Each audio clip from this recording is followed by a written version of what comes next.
Latest updates के लिए जुड़े रहें हमसे। सब्सक्राइब करें और सारी अपडेट अपने मोबाइल पर पाने के लिए ये बेल का बटन जरूर प्रेस करें।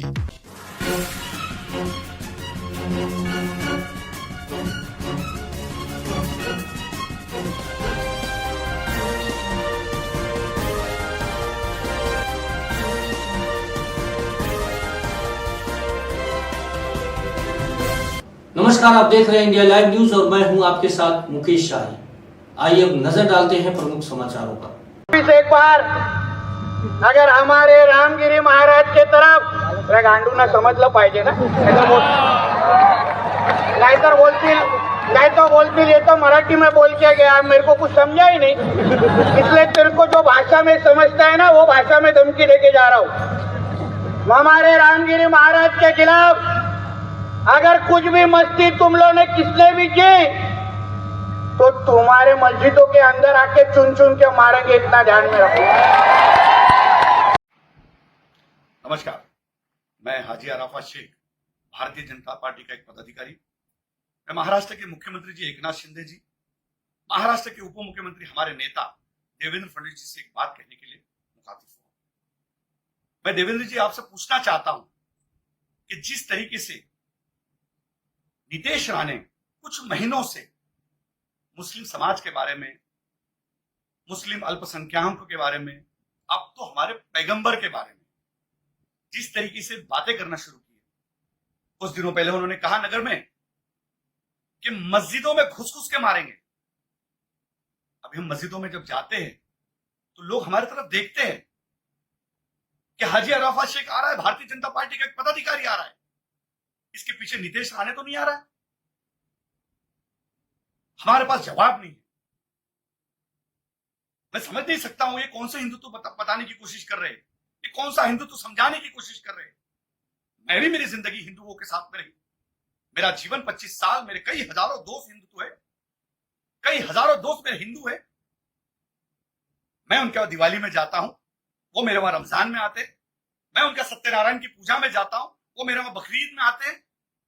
कभी हमने देखा नहीं, कभी ऐसा महसूस नहीं हुआ कि वो हिंदू और मैं मुसलमान हूं, और ये कहते हैं कि मस्जिद में घुस के मारेंगे।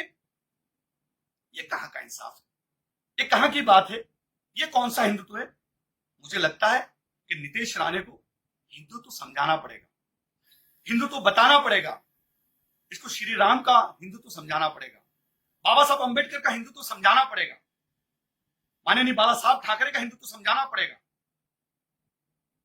ये कौन से हिंदुत्व की बातें कर रहे हैं। मस्जिद में घुसेंगे और मारेंगे। आइए, कौन से वक्त में आएंगे। मैं कुरला में रहता हूं, फजर की नमाज में आएंगे, जोहर की नमाज में आएंगे, असर की नमाज में आएंगे, ईशा की नमाज में आएंगे, मगरिब की नमाज में कब आएंगे। आइए, हम आपका फूलों से स्वागत करेंगे। आइए, हम आपको बताएंगे मुसलमान क्या होता है, मुसलमानों की तरबियत क्या होती है। कभी कोई मुसलमान मौलाना ने श्री राम के बारे में नहीं कहा कि राम जी की उम्र क्या थी और सीता जी की उम्र क्या थी, कब उनकी शादी हुई थी। ऐसा कभी किसी मुसलमान मौलाना ने कहा, क्योंकि हमारे धर्म ने कभी नहीं सिखाया किसी के भगवान का अपमान करो, किसी धर्म का अपमान करो।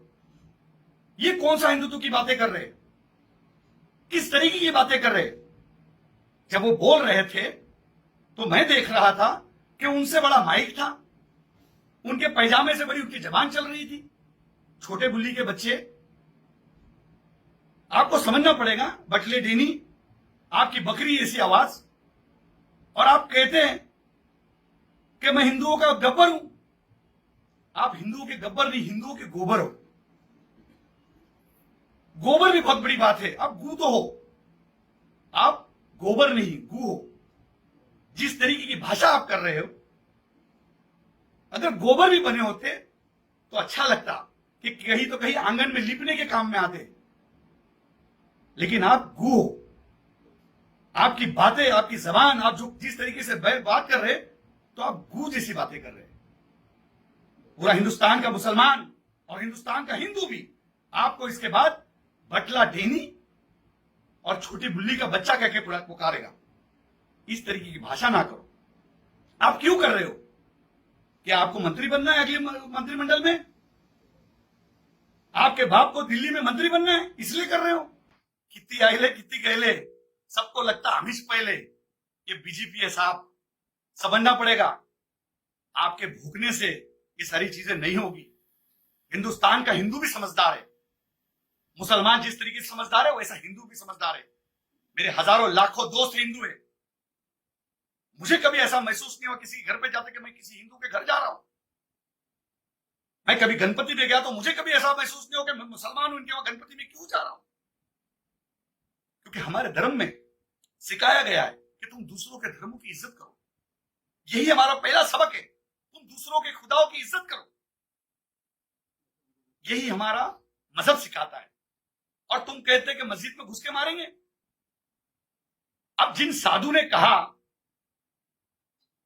अब उन्होंने शादी नहीं की तो उसमें हमारा कसूर है। अब उनको नहीं पता कौन कितने साल की उम्र में शादी कर रहा है, किसकी कब शादी हो रही है। लेकिन हमारे पैगंबर के बारे में अगर इस तरीके की बात करेंगे तो ये ठीक बात नहीं है। माननीय मुख्यमंत्री एकनाथ शिंदे जी ने भी इसके ऊपर ध्यान देना चाहिए और मेरे नेता देवेंद्र फडणवीस जी ने इसके ऊपर ध्यान देना चाहिए। देवेंद्र जी, आपको पूरा हिंदुस्तान के लोग हर कोई पसंद करता है। आप महाराष्ट्र की शान हो, हमारा आदर हो, रिस्पेक्ट हो, आपको लोग चाहते। आप जब कोरोना में बीमार हुए थे कई मुसलमानों ने आपके लिए दुआ की, दरगाहों पे चादर पेश की, हाजी अली पे दुआएं की गई कि देवेंद्र जी जल्दी ठीक हो जाए। और ऐसे लोग अपनी पार्टी का नाम खराब करते हैं। ऐसे लोगों को चुप बिठाइए, इसके आगे समझाइए। हम मस्जिदों में जा नहीं सक रहे कि लोग हमारी तरफ गलत तरीके से देख रहे कि देखो ये बीजेपी वाला आया और इसके पीछे बीजेपी वाला कोई कहता है कि मस्जिदों में मारेंगे। हम मुसलमानों ने, पूरे हिंदुस्तान के अल्पसंख्यक समाज के मुसलमानों ने क्या करना चाहिए? ये क्या साबित करना चाह रहे? मैं नीतीश राणे से कहूंगा कि इस तरीके की भाषा ना करो। ऐसा ना हो कि और भी लोग इस तरीके की भाषा करना शुरू करें। आप जितने हैं उतने रहो। आप जब बात करते हो तो ऐसा लगता है कोई तीसरी चौथी का बच्चा बात कर रहा है। माइक से तो छोटे दिखते हो आप, आपसे बड़ा तो माइक दिखता है। इसलिए मैं कहता हूं आप छोटी बुल्ली के बच्चे हो और ज्यादा ना बोले। अच्छी बात नहीं है। ये मैं जितनी सारी बातें रखा हूं एक मुंबई के एक तहजीब वाले अंदाज में रखा हूं।